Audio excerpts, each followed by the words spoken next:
Hey there, garden lovers! Today is February 5th, and this is A Garden a Day with Meadowbrook Gardens. Thank you for listening. Today's garden commands attention with bold cobalt blue structures and accents. It is Morocco's most visited attraction, and it goes by two names. Where are we? We are at Jardin Majorelle, also known as Yves Saint Laurent Gardens, in Marrakesh, Morocco.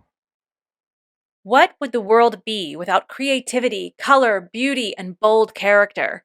Lucky for us, we don't have to find out, because the world has given us people like Jacques Majorelle and Yves Saint Laurent, and places like Jardin Majorelle. Jacques Majorelle was an Orientalist painter who became known for his paintings of North Africa and especially Morocco. He was known for his bold use of vibrant colors inspired by the brilliant blue sky of Morocco and the vivid colors of street life in Marrakesh. Majorelle was born in France and moved to Morocco in 1917. He purchased 4 acres of land in Marrakesh in 1922, 23, or 24, depending on the source, at the edge of a palm grove. It was here that he began his garden that he would spend the next 40 years cultivating. In 1931, he expanded his land to 10 acres and built a home and painting studio. The design of the buildings and gardens take influence from Art Deco, Cubist, and Moorish styles.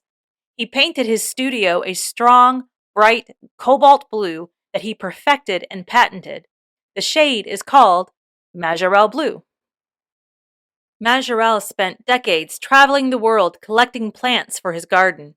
He cultivated 135 different plant species from 5 continents, creating a botanical oasis in busy Marrakesh.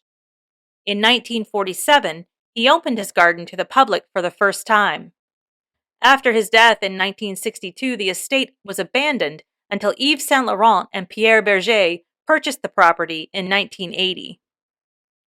They moved into Majorelle's home and renamed it Villa Oasis and made it their mission to preserve the garden. They increased the plant species from 135 to 300. Today, visitors will find a completely walled-in private retreat from busy Marrakesh. The site today is slightly larger than 2 acres and includes fountains, water channels, and a pond with water lilies, reminiscent of Monet's famous work. The water features and diverse plant life attract local birds, and tourists will find they are sharing their visit with many different species, including at least 15 that are endemic to Morocco.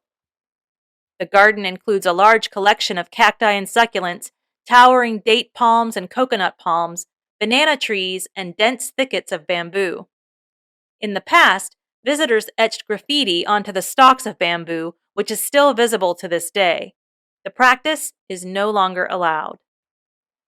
While the garden is mostly green, with the Majorelle Blue Studio as the backdrop, wisps of color from jasmine, bougainvillea, and lotus flowers add to the beauty of this garden. One of the more poignant spots in the garden is the memorial to Yves Saint Laurent, who passed away in 2008 at the age of 71. His ashes were scattered in the garden. In 2011, Pierre Berger opened the Berber Museum in the Majorelle Blue Studio. The museum is dedicated to the art, jewelry, clothing, and other artifacts of the Berber people and includes textiles and traditional costumes of the Berber people. The Berbers are an ethnic group of North Africa that has inhabited the region for centuries. Jacques Majorelle was intrigued by the culture and painted the Berber people. Yves Saint Laurent and Pierre Berger were also interested in the Berber culture and collected their art. The museum houses their collection and also includes displays focusing on the Berber culture's history and present. The museum includes over 600 artifacts. Berger continued to live in Villa Oasis until his death in 2017. In 2018, the gardens at Villa Oasis were opened to the public for the first time. The home is closed to the public but is available for private tours led by a few discerning guides. Next door to the garden is the Yves Saint Laurent Museum, opened in 2017. The museum includes revolving exhibits of Yves Saint Laurent's designs. Jardin Majorelle includes a small bookshop and boutique selling many items in the famous Majorelle Blue, as well as jewelry and textiles inspired by Yves Saint Laurent.